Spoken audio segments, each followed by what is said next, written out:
Hello and welcome, I'm Arumba, thank you for joining me. Let's play some Darkest Dungeon. So this is a game that just came out on early access on Steam on February 3rd, 2015. This is a roguelike, which kind of reminds me a bit of Desktop Dungeons in the way that you kind of build up your town and you go on short quests like things, but it's got more player interaction, more character interaction, got a vastly different art style. Very good, I really enjoyed it so far. I've been playing it a bit on Twitch. So let's do this. We're going to watch the intro cinematic, and then we will dive in, start a new campaign together, and just see how the game goes. Should be fun. So I will be quiet and let you listen. Ruin has come to our family. You remember our venerable house? Opulent and imperial, gazing proudly from its stoic perch above the moor. I lived all my years in that ancient, rumor-shadowed manor, fattened by decadence and luxury. And yet I began to tire of conventional extravagance. Singular, unsettling tales suggested the mansion itself was a gateway to some fabulous and unnameable power. With relic and ritual, I bent every effort towards the excavation and recovery of those long-buried secrets, exhausting what remained of our family fortune on swarthy workmen and sturdy shovels. At last, in the salt-soaked crags beneath the lowest foundations, we unearthed that damnable portal of antediluvian evil.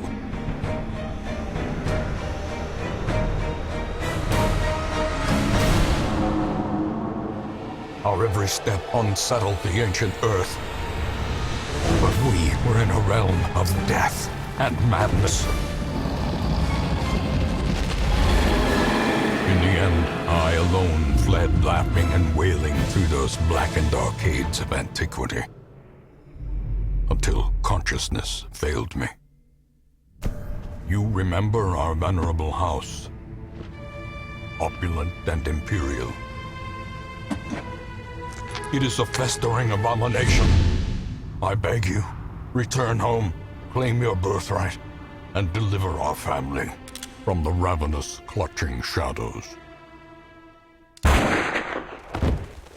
of the darkest dungeon.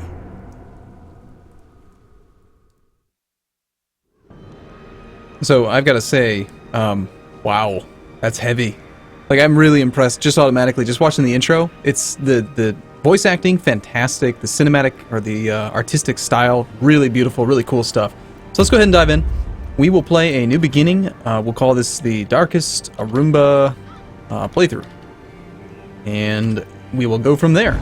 So there's another cinematic. It's not too long.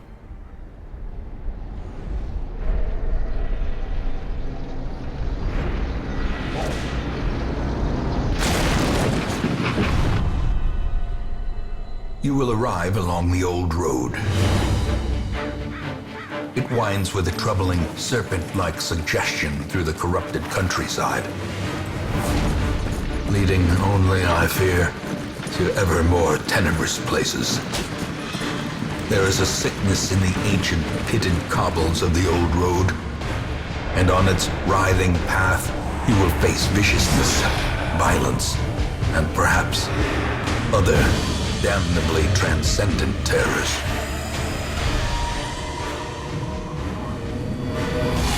So steel yourself, and remember there can be no bravery without madness. The old road will take you to hell, but in that gaping abyss, we will find our redemption.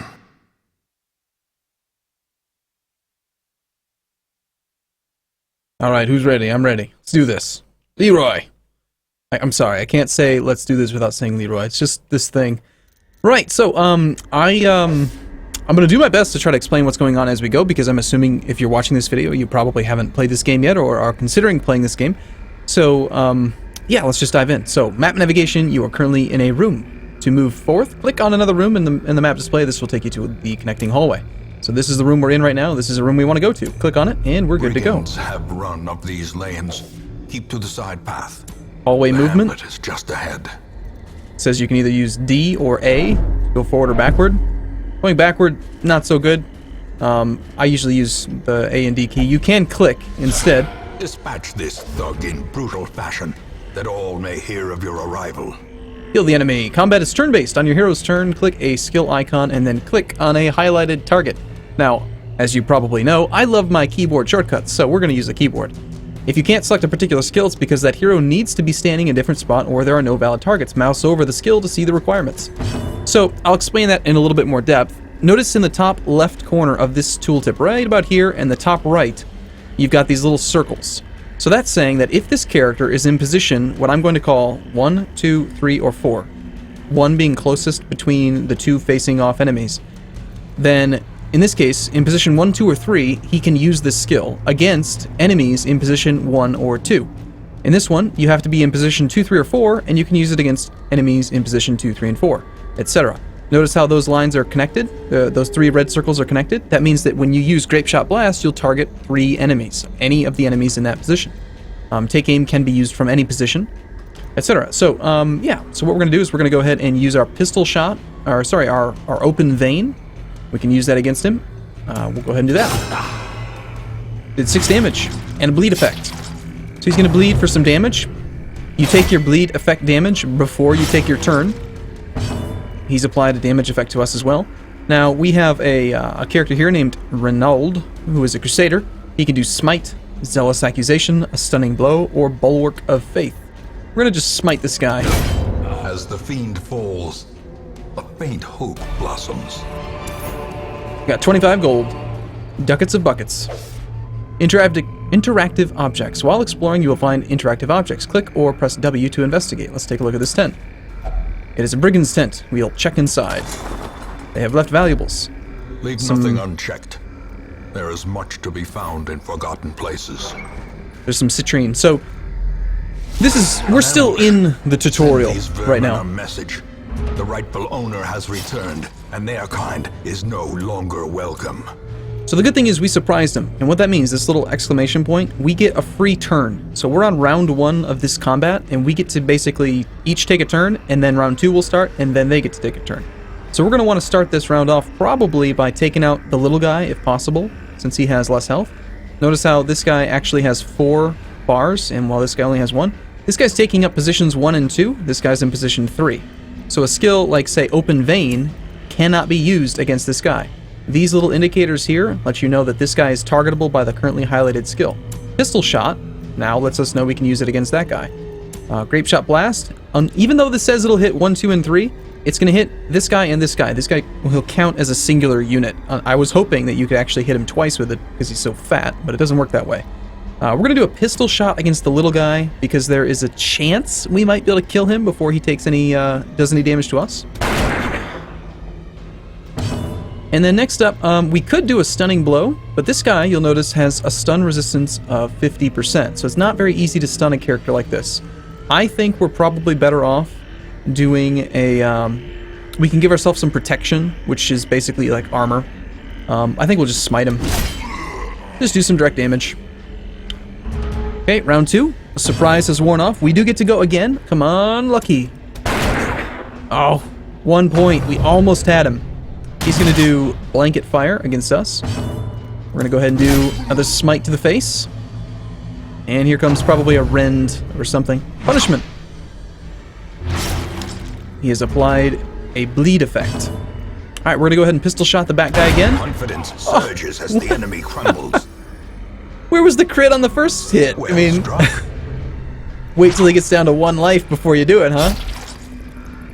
Now, my understanding of the way that dodge and crit and everything works is that, okay, I've got to go back to my roots here. In, like, World of Warcraft or something, you would have 100% chance to hit, okay? If the enemy had 5% dodge, now you would have 95% chance to hit. But you could also have miss chance, and you could have crit chance, and the way that it would work is you'd have 100 numbers, and it would push numbers on and off the table. It does not appear to work that way in this game.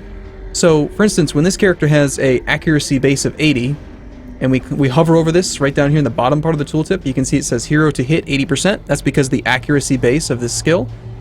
He has 0 dodge, you can see right here. The way I think it works is you first roll to see if you I think he first rolls a dodge chance. So maybe he has a 5% chance to just dodge your attack. If not, then you have an 80% chance to hit, or something. I don't know. It's not working exactly kind of the way that I would have expected. But we'll talk about it later as we go on. Just gonna smack him in the face. That's all that's important. Next up, open veins.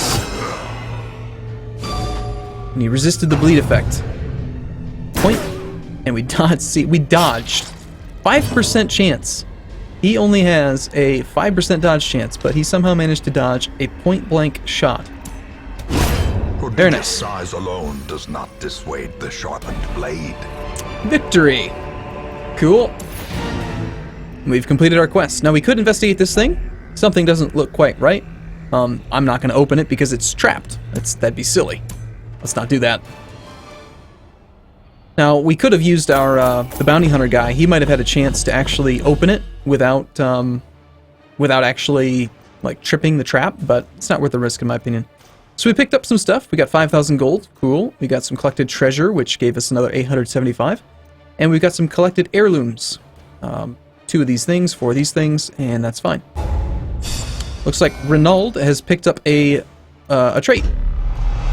Second Wind. If his health is below 50%, he'll do 10% bonus damage. Cool. He is currently at a resolve level of 2 experience out of 8, which puts him at level 1. His stress is at 7 out of 100. We'll talk about that as we kind of come upon it. We're doing the tutorial from the beginning of the game here. Home, such as it is. This squalid hamlet, these corrupted lands, they are yours now, and you are bound to them. So he's gonna like, there's still gonna be pop-ups about the tutorial and stuff as we go in. So that'll be fine. What I'm gonna do first is we're gonna go in, we're gonna rename our characters because Renauld, it's just too basic. We gotta find a different name for him. Get help where you may. We don't need help. We're gonna name this guy, since he's our very first guy, Fredigar. Fredigar. There we go. And Dismas. Let's name him. Dismas is. I want to use my own names. I don't know. We're gonna call him Stan, because Stan is the man.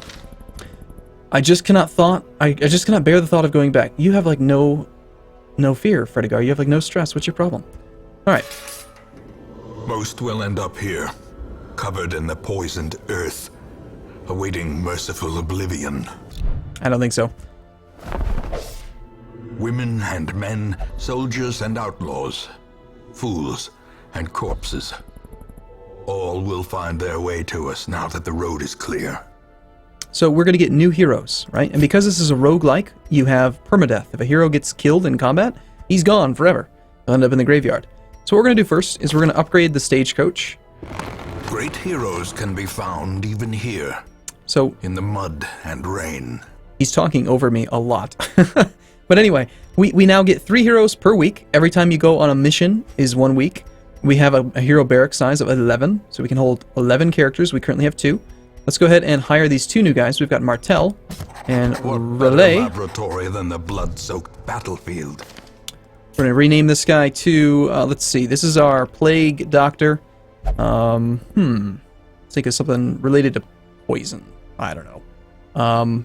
Necrophos from Dota. And we've got... this is kind of like a priesty type character. Let's see. I'm trying to think back to like Baldur's Gate or something. Who was like a cleric? I don't know. She's a Vestal.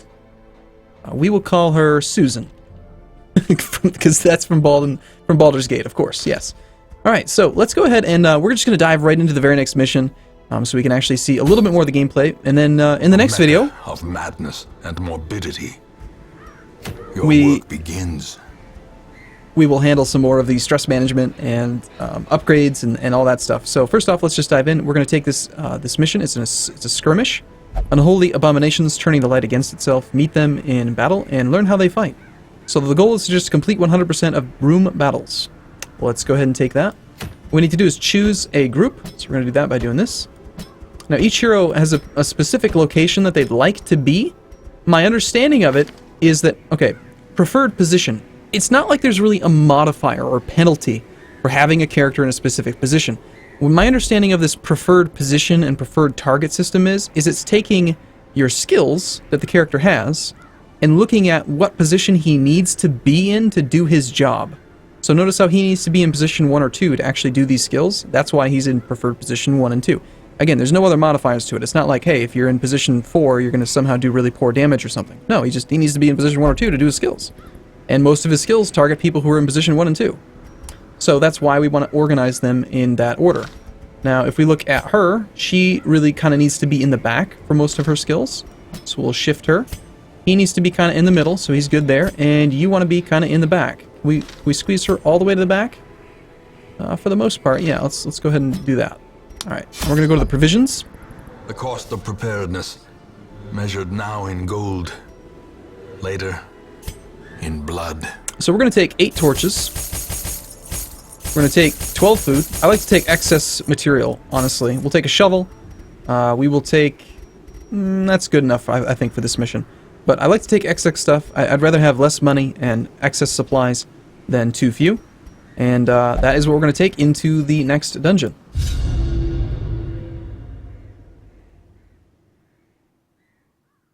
A well-placed supply item can often protect you against the hazards of interactive objects you encounter. That's why we brought a shovel. Alright. The fiends must be driven back. And what better place to begin than the seat of our noble line? Alright, so before we dive into this first dungeon here, I am going to take a short break, but as always, this is the first video in a new series, so if you want to see more videos like this and you're excited to watch this campaign, you're excited about this game, I'm excited about this game, make sure you make a comment, leave a, say something about the game, or just like the video, whatever you want to do, or don't, doesn't matter, it's fine. But I do look forward to seeing you in the next video. I will see you again soon. See you in a bit.